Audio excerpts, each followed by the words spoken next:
Pagbuka ng talaba sa kabana, call me Esther at ito ang aking wild confession. Nag-outing kami kasama ang tropa sa isang beach resort.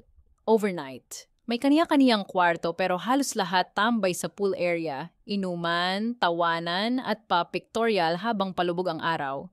Kasama ko syempre ang jowa ko at kahit chill lang ang vibes, ramdam ko sa mga titig niya na hindi lang sunset ang gusto niyang pagmasdan mamaya. Bandang 9 p.m., nag-aya siyang maglakad sa may shore.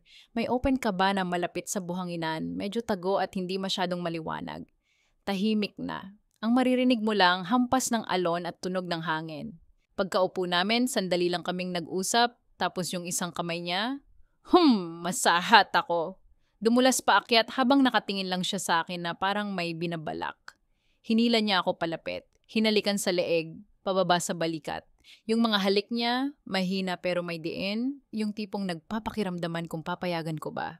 Hinaplos niya ang center of gravity ng legs ko at naramdaman niyang watery na ang talaba ko. Mainit, malambot at handang-handa. Hinawi niya lang ang tela sa gilid at sinimulang laruin ang ng talaba ko gamit ang daliri.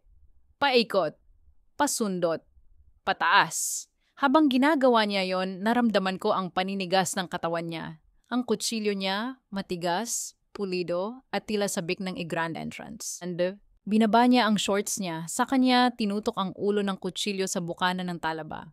Dumampi ito, mainit ang ulo, dinama muna ang watery scene.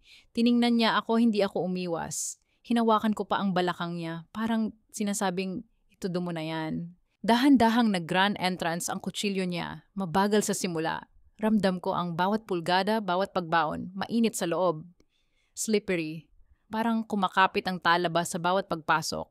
Kumajoke siya, madiin pero kontrolado. Walang ingay, puro hingal lang namin ang maririnig. Sa labas, kalma ang dagat. Sa loob ng kabana, maingay ang isipan at katawan. Ilang in or out by Sandara Park pa, sabay higpit ng hawak niya sa bewang ko. Hinalikan niya ako sa labi, malalim. Alam kong magpapa-fireworks na siya. Isang pangmalakas ang in and out by Sandara Parks pa at naramdaman kong nagpa-fireworks na siya sa may bandang puson ko. Pawisan kami pareho kahit malamig ang hangin. Tahimik kaming nag-ayos ng suot. Umupo ulit sa bench habang pinapanood ang alon. At habang sinisilip ng buwan ng kabuuan ng gabi, kami naman tinikman ang init ng isa't isa kahit wala sa planong menu ng outing.